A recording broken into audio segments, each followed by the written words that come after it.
What's going on everyone? In this video I will show you how to fix Galaxy A56 cannot receive text messages. So let's start the video. First of all, restart your device.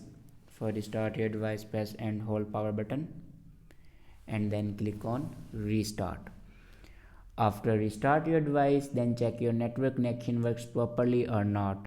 After checking your network connection, then open settings and scroll down and click on software update. Now here you can check your latest version will be updated or not. If it doesn't update to latest version, then update it to latest version. After updating a latest version, then go back and click on general management and then click on reset.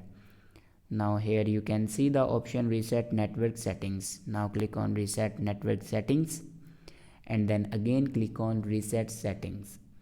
After reset the network settings, your problem will be fixed.